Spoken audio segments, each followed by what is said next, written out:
Subscribe करें और bell दबाएं ताकि कोई खबर रह न जाए।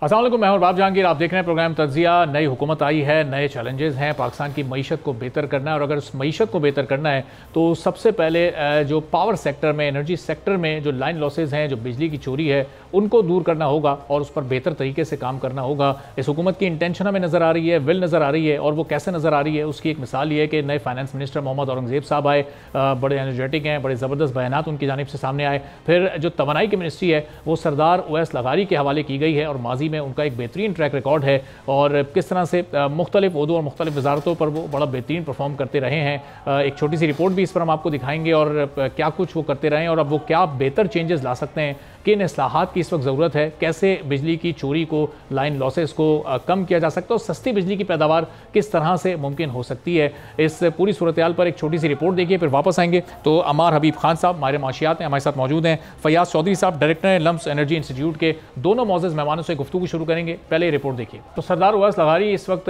वज़ीर तवानाई हैं और अब उन्हें ये मनसब दिया गया है। उनके लिए एक बड़ा चैलेंज होगा कि इस बहरानी सूरत हाल में वो कैसे इस सेक्टर को ऊपर उठाते हैं और कैसे वो रिफॉर्म्स जो कि माजी में नहीं हो सके उन रिफॉर्म्स की तरफ वो लेकर जाते हैं और इन मसाइल का हल है क्या जो इस वक्त पाकिस्तान को खासतौर पर एनर्जी सेक्टर में दरपेश हैं। इस पर हम गुफ्तगू शुरू करते हैं। अमार साहब, बहुत शुक्रिया प्रोग्राम के लिए आपने वक्त निकाला। ये फरमाइएगा कि जो पावर सेक्टर है इसका बुनियादी इशू है क्या, बुनियादी मसला है क्या? ये बिजली गैस मुस्तकिल क्यों महंगी होती जा रही है? इसके रेट्स हम मुस्तकबिल में कम होते देखेंगे, नहीं देखेंगे? सूरत हाल है क्या इस वक्त? बुनियादी मसला इसका ये है कि हमारे पास जो है कैपेसिटी ज़्यादा है। ये ऐसा कोई मसला नहीं है जो कि एक जिसे कहते हैं ना, कोई कैपेसिटी कम होना एक मसला होता है। हमारे पास जो पैदावारी कैपेसिटी ज़्यादा है मगर हमारी जो इनएफिशिएंसी है वो बहुत ज़्यादा है। कि अगर हम समझें, अगर पावर प्लांट से 100 यूनिट निकलते हैं तो घर तक आपके पहुँचते पहुँचते जिनकी पेमेंट होती है तकरीबन 75 से 80 यूनिट की पेमेंट होती है। जिसका मतलब ये बाकी जो ये 20 यूनिट हैं जिनका कोई पेमेंट नहीं होती, इसका खसारा हुकूमत को भरना पड़ता है या जो है मुख्तलिफ जो कंज्यूमर हैं उन लोगों को भरना पड़ता है। तो प्रॉब्लम जो है वो ज़्यादातर इनएफिशिएंसी का है बजाय इसके कि हम बोलें कि किसी जनरेशन का मसला हो। इवन जो हमारा जनरेशन है, जो पैदावार भी जो है वो हमारी पैदावार की कॉस्ट भी काफ़ी कम है और मुख्तलिफ सोर्सेज से वो हमारी होती है। प्रॉब्लम हमारा एफिशिएंसी और डिस्ट्रीब्यूशन का आता है कि जी जब हम वो पावर प्लांट से समझें इलेक्ट्रॉन निकलता है, बिजली निकलती है तो आपके घर तक पहुँचने तक कितनी ज़ाया हो जाती है, कितनों के बिल नहीं दिए जाते, ये सारी चीज़ें जो है इसका मसला है। और इनएफिशिएंसी का मतलब कि टेक्निकल साइड पर हम वीक हैं क्या? हमारे सिस्टम्स या जो हमारे प्लांट्स हैं ये उनमें कमियां और खामियां मौजूद हैं? जो ट्रांसमिशन हमारा नेटवर्क है उसमें खामी है, वो पुराना है, वो अपग्रेड नहीं हुआ। बहुत सारा ऐसा होता है कि साउथ में जैसे जो हमारे पैदावारी कैपेसिटी ज़्यादा है उसको हम नॉर्थ में ट्रांसमिट नहीं कर सकते बिकॉज हमारे पास उतनी कैपेसिटी मौजूद नहीं है। इसी तरह जो शहरों में जो बिल की कलेक्शन होती है, स्पेशली पंजाब या के इलेक्ट्रिक के बाहर जितनी भी डिस्ट्रीब्यूशन कंपनीज़ हैं, इनमें जो है बहुत ज़्यादा नुकसानात होते हैं। तो कोयटा हो गया, सखर हो गया, हैदराबाद सप्लाई कॉर्पोरेशन, पेशावर, टेस्को, ये सब जो हैं इनमें नुकसानात बहुत ज़्यादा हैं जो कि कवर नहीं हो पाते। और ये नुकसानात, ये खामियां, ये ज़ाहिर ओवरनाइट तो नहीं पैदा हो सकती, ये फिर ये मामला तो फिर सालों पर मुहित है। कई सालों से ये चीज़ चल रही है, कोई समझें 10-15 साल हो गए या इससे भी ज़्यादा। इवन जो गर्दिशी कर्ज़ों का जो मामला है वो भी इसी से लिंक है, वो भी कोई 10 से 15 साल से जो है पिछले वो चल रहा है और वो बढ़ते जा रहा है। तो जब तक ये इनएफिशिएंसी को कम नहीं करेंगे ये इशू भी रिजॉल्व नहीं होगा। तो फैयाज साहब, ये अब अगर ये इन एफिशिएंसियों पर ये अगर काबू पाना है और ये जो गर्दिशी कर्जा है जो कि बढ़ते बढ़ते कोई 1200 अरब तक पहुंच चुका है। एक वक्त में हमने सुना था उमर अयूब साहब ने खड़े होकर एक तकरीर की थी कि इसको तो हम अगले चंद माह में सिफर करने जा रहे हैं, लेकिन वो बदकिस्मती से बढ़ता रहा है। तो ये इन मसाइल का हल आपके नज़दीक है क्या? कोई हिकमत अमली, इंटेंशन, विल, गवर्नमेंट का फोकस, क्या ज़रूरत है इसको हल करने के लिए? जी थैंक यू। एक तो बात अभी हमारे जो साथी उन्होंने जो बात की कि इनएफिशिएंसी, यस वो एक पार्ट है, लेकिन अभी भी मैं ये समझता हूं कि वो शायद इतना मेजर पार्ट नहीं है जितना यानी कि हमारे लिए ये मसला हमने क्रिएट कर लिया अपने। वो है ओवर कैपेसिटी का, उन्होंने भी जिक्र किया। और हमारी जो फिक्स्ड कैपेसिटी पेमेंट है वो है इस वक्त 72%। ठीक है, अब 72% आपकी फिक्स्ड कास्ट है, ऑपरेटिंग कास्ट तो सिर्फ है ही 28%। अब हमें इससे कैसे जान छुड़ानी है? अब जब तक हमने अपनी बिजली की यानी सेल नहीं बढ़ाई, हमने जितनी भी हमारे कैप्टिव पावर प्लांट हैं या जो लोग अपने खुद इनएफिशिएंट प्लांट चला के अपनी बिजली की जरूरत पूरी कर रहे हैं, वो ग्रिड से लें। जैसे जैसे आपका वो बेस बढ़ेगा, आपके पर यूनिट की कास्ट कम हो जाएगी। इस वक्त आपके पर यूनिट की कास्ट प्रीडोमिनेंटली वो आपकी फिक्स्ड कैपेसिटी पेमेंट है। तो इसलिए पहला तो ये काम है कि इंडस्ट्री को ग्रिड से बिजली देना और उसका एक रीजनेबल टैरिफ रख के, ताकि वो इंडस्ट्री के लिए फाइनेंशियल वायबल भी हो और रिलायबल भी हो। अगर वहां उनको कंसर्न है कि भी मेरा फीडर ट्रिप हो जाता है तो वहां डबल फीडर किया जा सकता है। तो ये बहुत इंपॉर्टेंट चीजें हैं कि इनको इंगेज करके उनका रीजनेबल टैरिफ करके उनकी रिलायबिलिटी बढ़ाना एक ही तरीका है। अदरवाइज वो कैपेसिटी पेमेंट आपके सॉवरेन गारंटी के साथ कॉन्ट्रैक्ट्स हैं, you can not get away with them. हमारे साहब, ये जिस तरह अभी डिस्ट्रीब्यूशन और जो स्ट्रेटेजिक थिंक टैंक की बात हो रही है, अब इन दोनों का क्या क्या किरदार होता है ज़रा एक आम आदमी के समझने के लिए, कि उसको भी ये समझ आए उसको महंगी बिजली क्यों मिल रही है, वो महंगी गैस खरीदने पर क्यों मजबूर है। ये जो इशूज़ हैं, ये टेक्निकल चीज़ें लोगों की नहीं आमतौर पर समझ आती हैं, वो तो फिर हुकूमत को ही दुहाई दे रहे होते हैं, उसी पर तनकीद कर रहे होते हैं कि ये क्या हो रहा है। देखें, सारे पॉलिसी रिलेटेड इशू है ये। जैसे फयाज साहब ने बोला है कि कैप्टिव पावर जो है उससे को एनर्जी कम देनी चाहिए और ग्रिड से इस्तेमाल करनी चाहिए। वो बेसिकली बात सारी है कि जो आप गैस हमारे पास आती है, गैस आप किस तरह इस्तेमाल करते हैं। गैस हम क्या करते हैं, वो कैप्टिव पावर मुख्तलिफ इंडस्ट्रीज़ को देते हैं, उससे वो सस्ती एनर्जी जनरेट कर सकते हैं खुद ही, जिसके थ्रू जो है वो अपनी खुद बिजली बनाते हैं और वो ग्रिड से चले जाते हैं। तब तरीका ये होना चाहिए कि जो गैस है वो जितने हमारे जो एफिशिएंट पावर प्लांट हैं जो गैस पे चलते हैं उन पर ट्रांसफ़र करें। जब उस पर ट्रांसफ़र करेंगे तो और सस्ती बिजली बनेगी, और जब वो सस्ती बिजली बनेगी तो इंडस्ट्रीज़ यूज़ करेंगे तो ऑटोमेटिकली कैपेसिटी पेमेंट भी कम हो जाएगी। तो बात सारी ये है कि जो एनर्जी है हम उसको किस तरह देख रहे हैं, या तो हम बिजली को देखें, हम गैस को देखें, हमें इन दोनों को एक साथ देखना चाहिए कि दोनों जो है वो एक एनर्जी बनाने के लिए इस्तेमाल हो रही है, और वो किस तरह उसकी हम कॉस्ट कम से कम कर सकते हैं।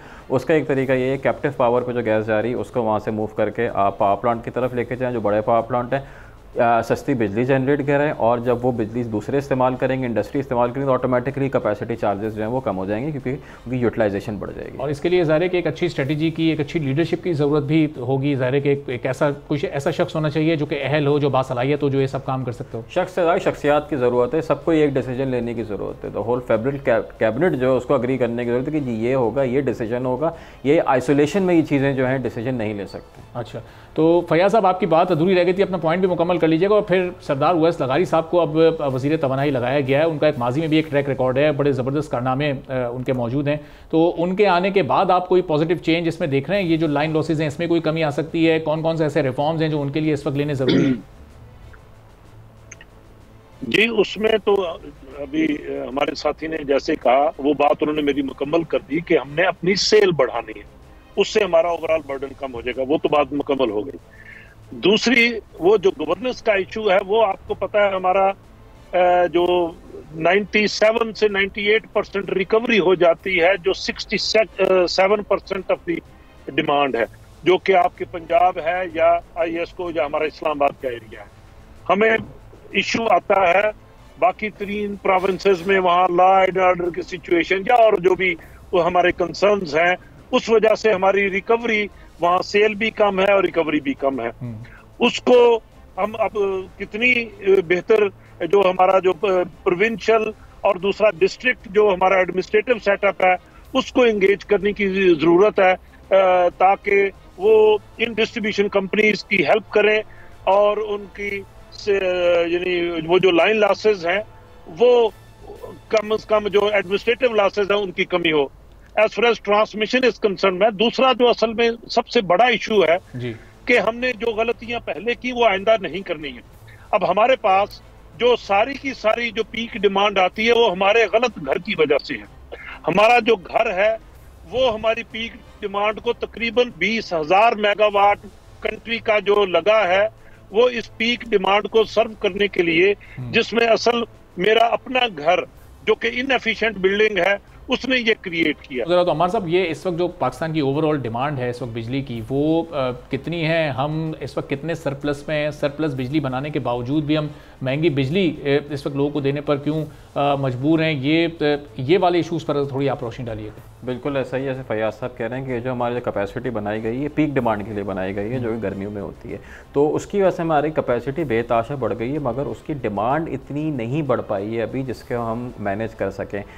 बिजली महंगी क्यों हो रही है? इसलिए हो रही है क्योंकि सन्नतें जितनी भी हैं वो सारी ज़्यादातर जो अब गैस की तरफ जा रही हैं, क्योंकि गैस की प्राइस हमने बहुत कम रखी हुई है। तो इस तरह जो है इस चीज़ को मैनेज करने की ज़रूरत है कि एनर्जी की प्राइस कंसिस्टेंट हो और इंडस्ट्रीज़ को प्रमोट करें, ताकि इंडस्ट्रीज हम और वैल्यू ऐड कर सकते हैं और इकोनॉमिक जो है उससे एक्टिविटी जनरेट कर सकते हैं, वजह से कि सारी बिजली हम घरों को दे दें और कोई इकोनॉमिक एक्टिविटी आ सके। लेकिन हमारे साहब कह रहे हैं कि गैस हमने बड़ी सस्ती रखी हुई है, अभी पिछली रिसेंट पास में जिस तरह गैस की कीमतों में इजाफा हुआ है वो तो बड़ा इफेक्ट कर रहा है इंडस्ट्रीज़ को, इंडस्ट्रीज़ के काम को, एक्सपोर्ट्स उससे हमारी बड़ी अभी भी उससे बहुत सस्ती है। जो इंटरनेशनल मार्केट है जिस पे हम खरीदते हैं अभी भी सस्ती है। इनफैक्ट अगर आप लोकल एक्सप्लोरेशन भी करने जाएं तो जो हम कीमत गैस इस पर खरीदते हैं उस पर लोकल एक्सप्लोरेशन भी नहीं कर सकते, इसीलिए जो इंडिजिनस लोकल गैस जो सप्लाई है वो हमारी कम से कम होती जा रही है। लेकिन ये जो अभी इस गैस की कीमत बढ़ने की वजह से जो कॉस्ट ऑफ डूइंग बिजनेस इस वक्त मुतासर हो रहा है लोगों का, इंडस्ट्रियलिस्ट का, तो वो जो उनकी भी डिमांड्स हैं वो तो इसमें और कमी की बात कर रहे हैं। अगर उसमें उनकी डिमांड को मानते हुए कमी की जाती है फिर क्या सूरत है? देखें, एफिशिएंसी की बात होती है ना, बहुत सारी ऐसी इंडस्ट्रीज हैं बिल्कुल सही चल भी रही हैं। अगर आप देखें बहुत सारे बड़े एक्सपोर्टर हैं जो कंटिन्यूसली जो है वो इंक्रीज़ कर भी रहे हैं, तो एफिशिएंसी की बात है। अगर कोई इनएफिशिएंट बॉयलर या इनएफिशिएंट पावर प्लांट चला रहा है, कैप्टिव चला रहा है, तो वो तो यही बोलेगा सस्ती मिलती रहे ताकि मेरे यहाँ अगर वो एफिशिएंट थोड़ी कीमत बढ़ेगी तो एफिशिएंसी की तरफ मूव करेंगे तो बेहतर आउटपुट भी ला सकते हैं। तो फैज़ साहब, ये जो लीकेजेस हैं, दरअसल ये जो बिजली चोरी है या गैस चोरी है, ये इसकी क्या बेसिक वजूहत हैं? ये भी गवर्नेंस के इशूज़ हैं या फिर ये टेक्निकल साइड पर थोड़ी सी हमारी कहीं कमजोरियाँ, खामियाँ मौजूद हैं? चलें, फैयाज साहब तक हमारी आवाज़ यहाँ पर, अमर साहब आप इस पर कमेंट कर दीजिएगा ज़रा, ये लीकेजेस के इशू ये कहाँ से ये पैदा होते हैं, ये क्यों बिजली चोरी होती है, गैस चोरी होती है और इसकी रोकथाम हम क्यों नहीं कर पा रहे हैं? देखिए, वो तो एक तो जैसे फैयाज साहब ने बोला इसमें लॉ एंड ऑर्डर की सिचुएशन है। कुछ जगहों पे हम चाहते हैं कि जी कोई रोके ही नहीं, कुछ जगहों पे लॉ इन्फोर्समेंट जो होती है वो भी इन्वॉल्व होती है। अब जैसे गैस हो गया, गैस की पाइपलाइन जगह कहीं से लीक हो रहा है या उसमें से किसी और ने वहाँ पे कनेक्शन लगा दिया तो वो चलता है। हमारे यहाँ बहुत सारे घरों में ऐसा होता है कि जी गैस के जो है कंप्रेसर लगे हुए होते हैं और वो जो है ज़्यादा गैस खींच रहे होते हैं। तो ये बहुत सारी चीज़ें हैं, रोकना चाहें तो इसमें रोकथाम बिल्कुल कर सकते हैं, मगर विल है या नहीं है उसको रोकने की वो एक अलग बात। अच्छा, आजकल जिस तरह वो गैस के ज़खायर डिप्लीट होते जा रहे हैं और जितने कम वक्त में लोगों को गैस मिल रही है तो उनकी भी एक मजबूरी बन गई है कि लोगों को अवेलेबल ही नहीं है और उन्हें अपनी ज़रूरियात पूरी करनी है, तो उसके लिए वो फिर कंप्रेसर लगाकर और गैस, इसीलिए जो है अगर कीमत उसकी सही होगी, जैसे जो इंटरनेशनल प्राइस है उसके हिसाब से उसके आसपास अगर कीमत रखेंगे तो लोग उसी हिसाब से डिमांड पे जो है उसको मैनेज करेंगे। अब जैसे चूल्हा है, चूल्हे पे सबसे ज़्यादा इनएफिशिएंट तरीका होता है गैस को इस्तेमाल करने का, उससे बेहतर है एफिशिएंसी के हिसाब से शायद आप बिजली से इस्तेमाल कर लें। तो यही है, हमें ये खुद जो है डिसीजन जो कि पिछले 50-60 साल से नहीं ले पे आज लेने हैं क्योंकि वो ज़खायर हमारे पास खत्म हो गया। सही, तो एक छोटा सा ब्रेक लेते हैं, ब्रेक के बाद जब वापस आते हैं तो फिर इस पर प्राइवेटाइजेशन इसका हल है। जिस तरह के इलेक्ट्रिक को प्राइवेटाइज किया गया और अगर जो हमारे दीगर सूबे हैं वहाँ भी बिजली की कंपनीज़ को अगर प्राइवेटाइज कर दिया जाता है तो उससे क्या असर पड़ सकता है, उससे क्या बिजली की कीमत कम हो सकती है? एक ब्रेक के बाद वापस आएंगे, मज़ीद गुफ्तगू करेंगे।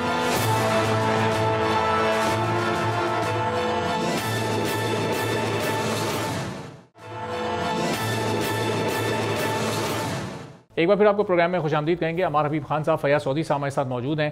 तो अमार साहब, गुफ्तगू हमने यहाँ ब्रेक से पहले छोड़ा था, जो प्राइवेटाइजेशन का इशू है, अगर पूरे मुल्क में बिजली की कंपनीज़ को प्राइवेटाइज कर दिया जाए, गवर्नमेंट की ओनरशिप इस पर से ख़त्म हो जाए, तो इससे क्या कीमत पर कोई फ़र्क पड़ सकता है? क्या प्राइवेट सेक्टर इसको बेहतर अंदाज से रन कर सकता है? लोगों के लिए फ़ायदेमंद हो सकती है ये बात? देखिए, सरकार तो बेहतर अंदाज से बिल्कुल रन नहीं कर रही है, तो आई थिंक नंबर आपके सामने है, बिल्कुल बेहतर अंदाज में रन कर सकता है क्योंकि जो लॉस होगा फिर वो प्राइवेट का ही होगा। हमने इस मॉडल पे जाना है कि जी जो भी लॉस है वो सरकार कवर नहीं करेगी, या अगर सरकार कवर करेगी भी तो फेडरल से उसको प्रोविंशियल पे जाएगा। सबसे पहले उसका आइडियल तो मेरे हिसाब से ये, फैयाज साहब में शायद उनका डिफरेंट ओपिनियन हो इस पर, कि जो डिस्ट्रीब्यूशन कंपनीज़ हैं वो फेडरल से पहले प्रोविंसेस के पास जाएँ। जो लॉसेज हैं, जो मुख्तलिफ एरियाज़ के लॉसेज हैं, वो प्रोविंसेस के जो NFC की जो अवार्ड मिलता है उसमें से उसकी चीज़ एडजस्ट हो ताकि प्रोविंसेस को इसकी हिट लगे। अभी हो ये रहा है कि जो बेहतर पेइंग कस्टमर है वो दूसरों के लॉसेस भी कवर कर रहा है, तो प्रोविंस अपने लॉसेस पर खुद कवर करे, उसके बाद फिर उसका प्राइवेटाइजेशन की तरफ जो है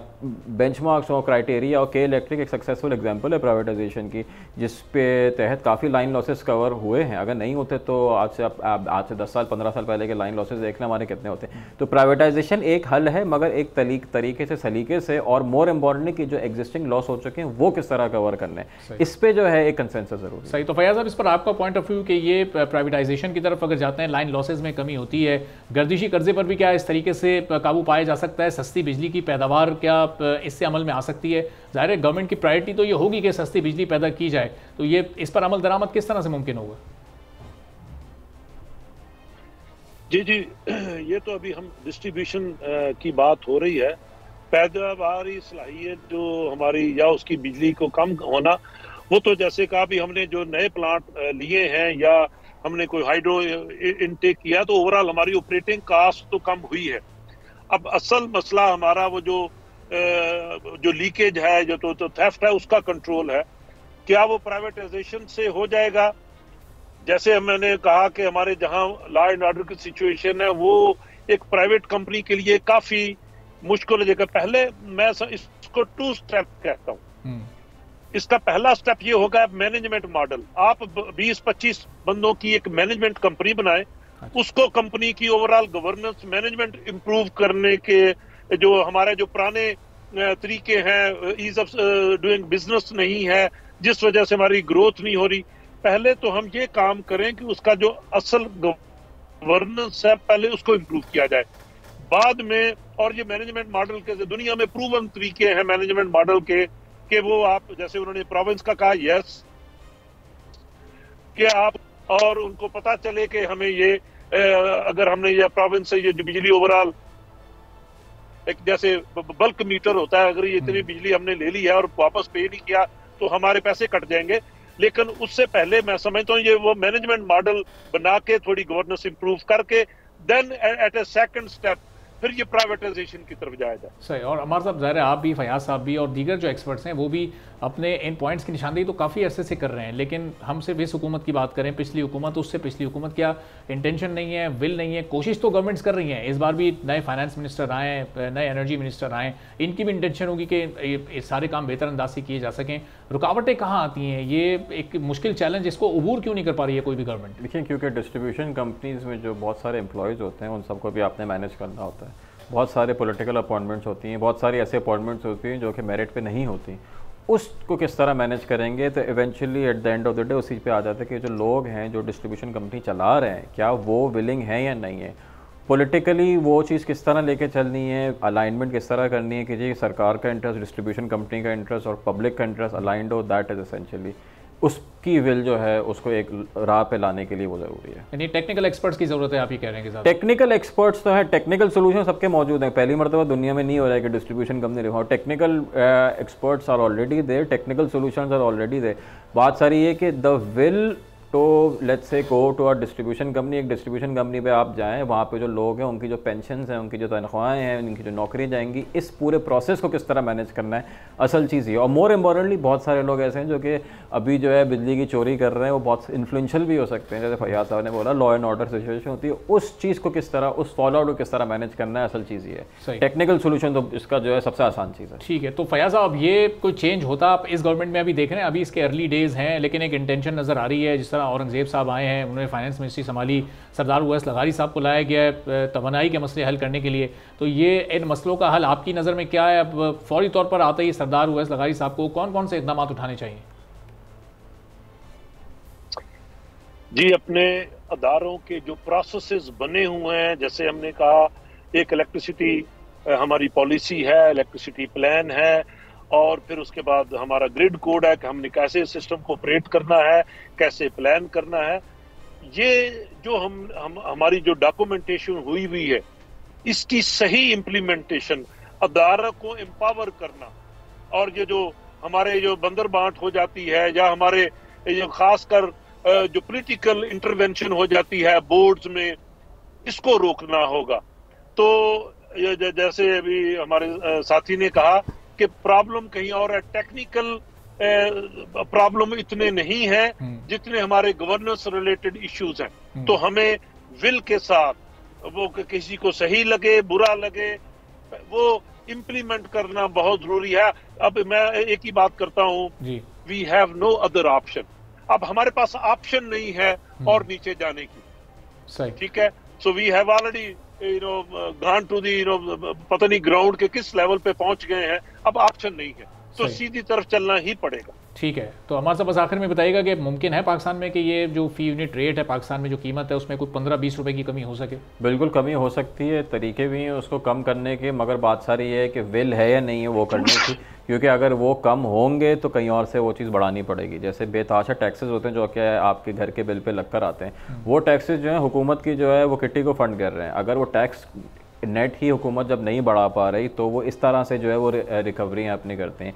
टैक्सेस आप कम कर दें, जैसे डॉक्टर साहब कह रहे हैं कि कैपेसिटी की यूटिलाइजेशन इंप्रूव कर दें, कैपेसिटी पेमेंट्स कम हो जाएगी, एफिशिएंसी आहिस्ता आहिस्ता करके ये इंटायरली पॉसिबल है। 10 से 15 रुपये कम होता है। इवन चलने आप कह दें 10 से 15 रुपये कम भी नहीं हो, इस लेवल पर ही अगले 4-5 साल तक चलती रहे और नुकसान नहीं हो, उस चीज़ को मैनेज कर लें तो भी बहुत बड़ी अचीवमेंट हो। ठीक है, बहुत बहुत शुक्रिया। अमार हबीब खान साहब और फयाज चौधरी साहब माहिर माशियात और एनर्जी एक्सपर्ट्स हमारे साथ मौजूद थे और बता रहे थे कि किस तरह से बिजली को सस्ता किया जा सकता है, किस तरह से गैस की कीमत में कमी लाई जा सकती है। ज़ाहिर है इस हुकूमत के सिर्फ सियासी नहीं बल्कि माशी चैलेंजेस भी बहुत बड़े बड़े हैं। अब कितनी कामयाबी के साथ ये इन तमाम चैलेंजेस को कवर करती है हुकूमत, इसको हमें देखना होगा। और ज़ाहिर है कि ये हुकूमत मुख्तलिफ सियासी जमातों की सपोर्ट और इत्तेहाद के बाद कायम हुई है। पाकिस्तान पीपल्स पार्टी इसमें एक मेजर सपोर्टिव पार्टी है और इस तरह के बड़े फैसलों में क्या पाकिस्तान पीपल्स पार्टी इस हुकूमत के साथ रहेगी और कब तक रहेगी, इस पर हम गुफ्तगू करेंगे। कादिर मंदुखेल साहब पाकिस्तान पीपल्स पार्टी के सीनियर रहनुमा हमारे साथ मौजूद हैं। तो कादिर मंदुखेल साहब, जो सियासी चैलेंजेस हैं इस हुकूमत के, किस तरह से अपोजिशन को साथ लेकर चलना है, कैसे मुफाहमत के अमल को बढ़ाना है, उस पर भी हम आगे आज चलकर जरा बात करते हैं। लेकिन जो इस वक्त माशी चैलेंजेस हैं इस हुकूमत के लिए, IMF के साथ एक डील हो गई, मुआहदा हो गया, ठीक है, लेकिन आगे एक और बड़ा मुआहदा चाहिए। बिजली गैस को कैसे सस्ता रखना है, जो बातें मंशूर में इलेक्शन से पहले आवाम के साथ की गई थी उनको किस तरह से मुकम्मल करना है, वो वादे कैसे निभाने हैं, कितना मुश्किल लग रहा है आपको इस हुकूमत के लिए मईशत को संभालना? बहुत शुक्रिया। मेरे ख्याल में कोई मुश्किल नहीं है। उसकी वजह ये है जहां PTI की हुकूमत ख़त्म होगी और हो गई है और उस वक्त आपने इनकी बातें सुनी होगी कि मुल्क श्रीलंका बन गया, मुल्क मईशत तबाह हो गई है और इंपोर्ट बंद हो गई है, पता नहीं क्या क्या बातें कर रहे थे। और उस वक्त भी आपने देखा कि उस वक्त की इत्तेहादी हुकूमत ने ये कहा कि हम रियासत को बचा रहे हैं, सियासत को नहीं, और उसका हमें नुकसान भी उठाना पड़ा प्रैक्टिकली, ये भी आप सब गवाह है।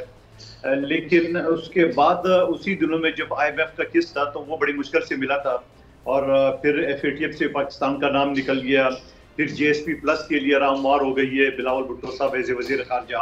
अब आप देख रहे हैं कि इस वक्त IMF की किस्त बड़ी आसानी से मिल गई है। आपने खुद भी तजिया किया होगा कि इतना मुश्किलात नहीं है, बल्कि गवर्नमेंट ये करे कि अगला प्रोग्राम भी IMF से हम लेंगे और IMF ने बाकायदा हर चीज की तस्दीक कर दी है और रिकमेंडेशन दे दी है। लेकिन अब सवाल ये कि ये सारी चीजें तो स्मूथली अल्हम्दुलिल्लाह, अब वो जो खसारा मईशत की तबाही, वो सारी चीजें तो अब खत्म होती जा रही है। लेकिन एक मुश्किल सवाल अभी भी हुकूमत के सामने है, वो है महंगाई का, वो है बेरोजगारी का और वो शाही खर्चे कम करने का।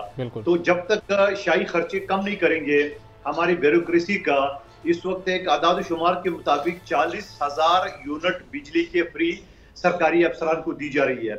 इस तरह सरकारी अफसरान को पेट्रोल, इस तरह उनके मकानात, उस तरह बहुत सारे नौकर चाकर। तो जब तक ये सारे अखराजात आप खत्म नहीं करेंगे, मैं नहीं समझता हूँ कि मईशत के ऊपर या महंगाई के ऊपर आप काबू पाएंगे। और IMF के इसी तरह आप डीले लेते रहेंगे, लेकिन क्योंकि IMF से जो कर्जा आप लेंगे और ज्यादातर हिस्सा जो ना वो इसी शाही अखराजात पे सर्फ होंगे। तो मैं समझ रहा हूँ कि हुकूमत को ब्यूरोक्रेसी का और खुद अपने हुकूमत वज़रा के अखराजात को कम करने पड़ेंगे, तब जाके महंगाई कम हो। और कादिर साहब, कुछ ऑप्टिक्स ऐसे आ भी रहे हैं, ज़ाहिर है जिस तरह काबीना ने ऐलान किया कि तनख्वाहें मुराद नहीं लेंगे। अब कैबिनेट साइज़ बड़ा मैटर करता है, चूँकि बिलावल साहब भी इलेक्शन से पहले कहते थे कि हम कुछ 17 वजारतें ख़त्म करने जा रहे हैं। तो ये तजवीज़ क्या इस वक्त नून लीग के सामने आप लोगों ने रखी कि कैबिनेट साइज़ को भी महदूद रखें, उसको वो PDM की गवर्नमेंट की तरह वो 80-85 लोगों पर ना ले जाएँ, चूँकि ज़ाहिर है जितना साइज़ बढ़ता है उसी हिसाब से फिर खर्चे भी बढ़ते हैं। मेरे ख्याल में उस वक्त तो मुश्किलात थी, इस वजह से कि कोई 11-12 पार्टियां थी और सबको ओबलाइज करना होता था, इस वजह से काबीना का साइज बढ़ गया। इस वक्त तो सिंगल पार्टी है, मुस्लिम लीग नून। पीपल्स पार्टी कोई वजारत नहीं ले रही है, पीपल्स पार्टी कोई उसके साथ कोई ऐसे कोई शर्त नहीं रख रही है।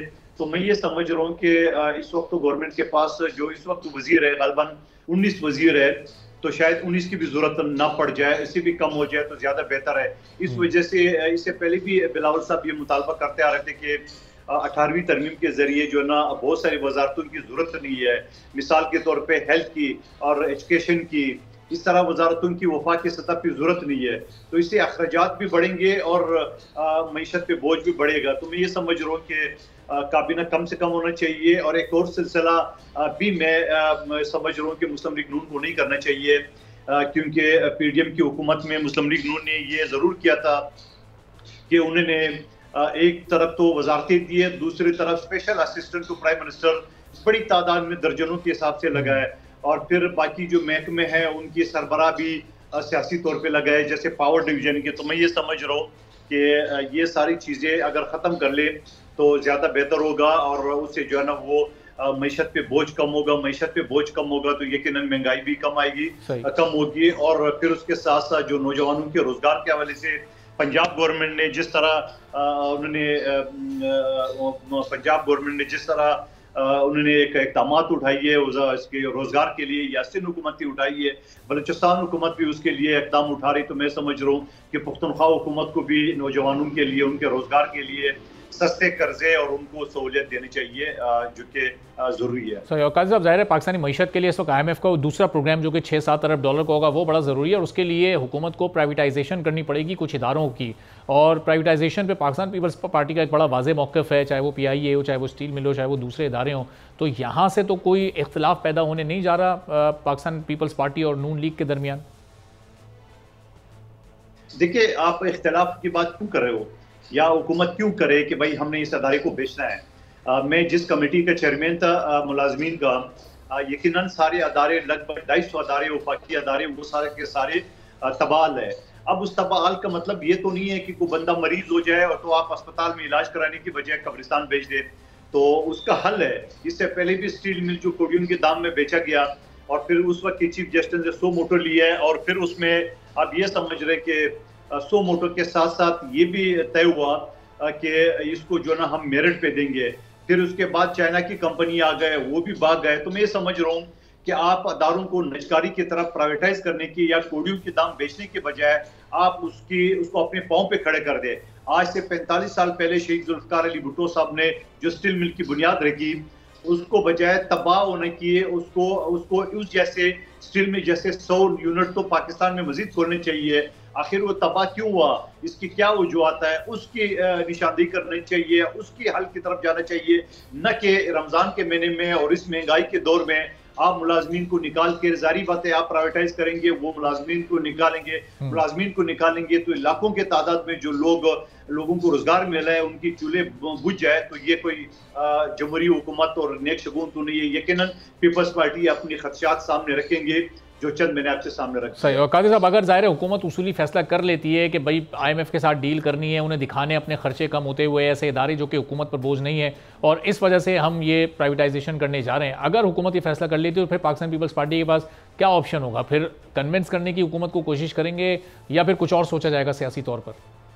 आप टॉक शो सारे मगर पे तो नहीं, अगर पे तो नर चला है ना।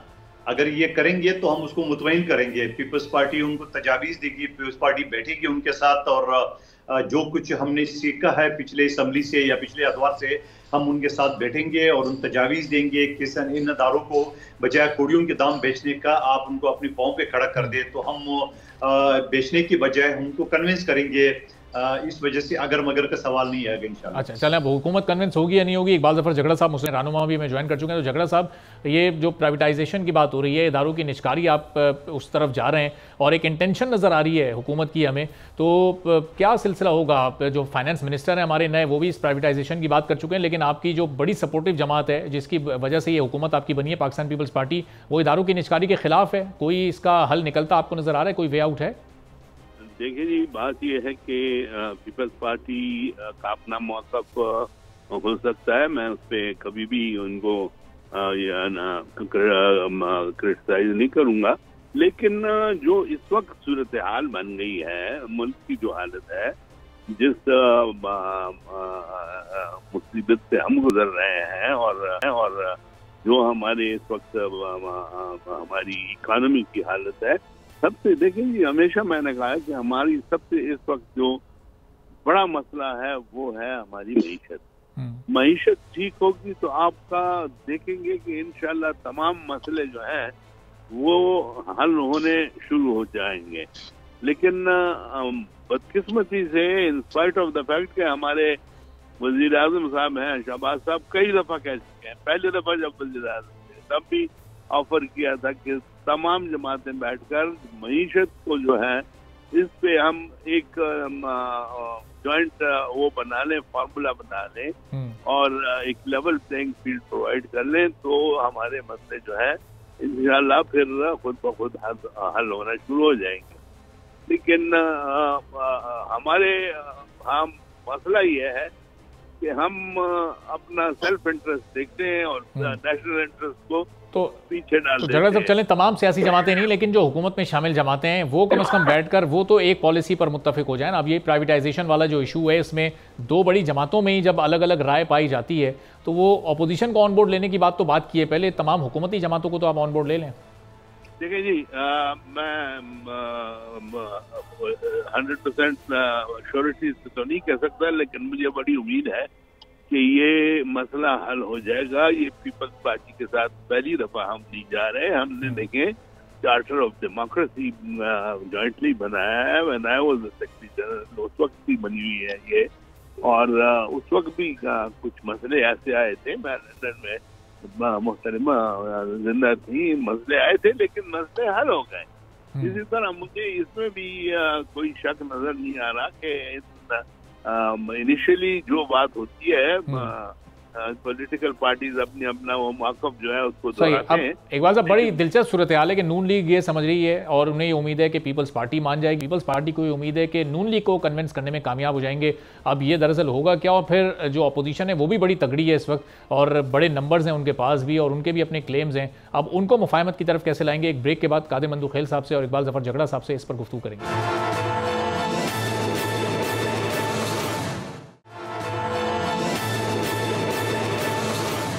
एक बार फिर प्रोग्राम में आपको खुशामदीद कहेंगे। कादिर मंदूखेल साहब, इकबाल जफर झगड़ा साहब हमारे साथ मौजूद हैं। कादिर साहब, नून लीग अपनी जगह कॉन्फिडेंट है कि वो प्राइवेटाइजेशन वाले मामले पर आपको मना लेंगे, आप लोग अपनी जगह कॉन्फिडेंट हैं कि आप उन्हें कन्विंस कर लेंगे और ऐसा नहीं होने देंगे। अब ये बात फिर वही अगर मगर पर आ जाती है कि एक हल तो दोनों जमातों को निकालना होगा ना, ये अब होगा क्या? दोनों में से किसकी बात रखी जाएगी? आप लड़ाने की कोशिश में नाकाम रहेंगे इंशाल्लाह। जफर झगड़ा साहब ने बड़ी खूबसूरत बात की है। हमने मिसाकी मईशत जमहूरियत हमने साइन की है और पिछले 16 महीने की बड़ी मुश्किल तरीन हुकूमत पाकिस्तान की तारीख में वो हमने बड़ी खुशहासलूबी से चला है और इंशाल्लाह ये 5 साल भी खुशहासलूबी से चलाएंगे। और देखते हैं कि हम मुस्लिम लीग नून को कन्विंस करते हैं या वो हमें कन्विंस करते हैं, ये बात की बात है। लेकिन हमारी ख्वाहिश ये है कि अदारों को नचकारी के बजाय, उनको पोडियम के दाम बेचने के बजाय उनको अपने पाँव पे खड़ा करने की कोशिश की जाए। और इंशाल्लाह जो भी हमारे तरह से तजावीज़ लोगों को कन्विंस करने की हम कोशिश करेंगे कि मुस्लिम लीग नून को इस बात पे कायल कर ले कि इन इदारों को जो 45 साल पहले बनाया गया है तो उसको बेहतर तरीके से चला सकते हैं, बेहतर मैनेजमेंट के जरिए उसको चला सकते हैं। और सिंध हुकूमत पहले भी ऑफर स्टील मिल की दे चुकी है। और PIA की अगर मैं मिसाल लूँ, जिसने एमिरेट्स एयरलाइन को तरबियत दी, जो दुनिया में इस वक्त नंबर 1 के रैंक में चल रहा है, तो PIA खसारे में क्यों हुआ है, इसकी वजूहत जो है जानने की ज़रूरत है और उनको बेहतर करने की ज़रूरत है। अगर उसके लिए मुलाजमीन को निकालने की जो बातें हैं या वो चीज़ें, वो मैं समझ रहा हूँ कि वो मुलाजमीन के साथ और गरीब लोगों के साथ जो ख़ास तौर पे इस मईशत की दवाई की हालत में रमज़ान के महीने में उनके साथ ज़्यादती होगी मुलाजमीन को निकालने का।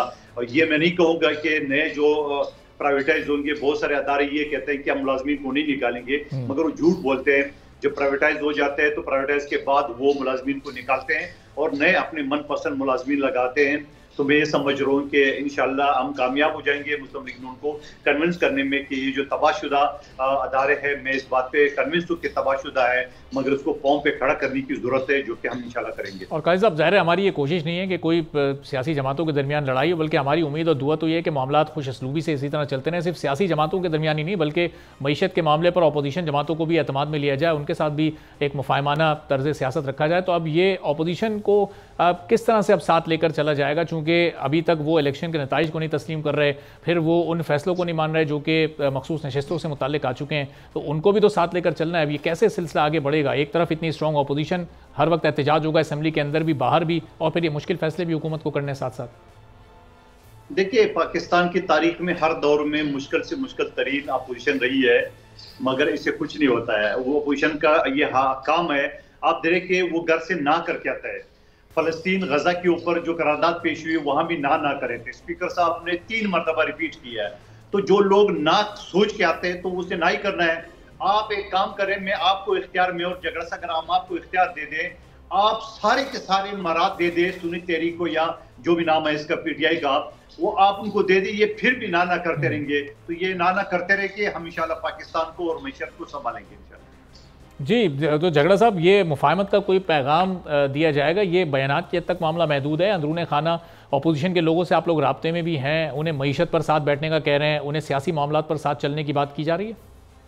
बिल्कुल हो रही है जी। ये आप देख लें, इन द रिसेंट पास्ट आपने देखा होगा कि हमारे जो केपी के चीफ मिनिस्टर आए थे, गंडापुर तो वो जिस मूड में आए थे वो कुछ और था, लेकिन अल्लाह के करम से उन्होंने भी रियलाइज किया और हमने भी उनको वेलकम किया कि वो आए और प्राइम मिनिस्टर से मिले और जो मुश्किलात थी या डिफरेंसेस थी वो डिस्कस हुई। शहबाज साहब ने उनको वेलकम किया और अप्रिशिएट भी किया। तो झगड़ा साहब, ये स्पिरिट जिसकी आप बात करें, ज़ाहिर है ये उसी सूरत में कंटिन्यू रहेगी कि उस मुलाकात में जो जो मामला तय हुए उन पर अमल दरामद भी हो, फिर शहबाज शरीफ साहब अपनी कमिटमेंट्स को पूरा करें केपी से मुतालिक, तभी ये मामला आगे चल सकता है। नहीं तो फिर वही तलखी, कशीदगी और वो सिलसिला दोबारा शुरू हो जाएगा। नहीं जी, इंशाल्लाह पूरी करेंगे हम। ये क्वालिटीज शहबाज साहब में हैं, वो जो काम जिस पे हाथ डालते हैं फिर उसको आपने देखा होगा इन द पास्ट उसकी हिस्ट्री जो है उसने बड़े भी काम किए हैं और जिस काम को शुरू किया है फिर उसको खत्म करके और बड़े अच्छे तरीके से संभाल के दिया है। ठीक है, तो कादिर साहब, ये एक अच्छी रविश होगी कि अगर केपीके को भी उसी तरह से सियासी धारे में, कौमी धारे में शामिल रखा जाए जिस तरह से आप सिंध या पंजाब को लेकर चलेंगे, तो जाहिर है कि एक सॉफ्ट एक मैसेज भी जाएगा मुफाहमत का पाकिस्तान तहरीक इंसाफ या सुन्नी इत्तेहाद काउंसिल के लिए।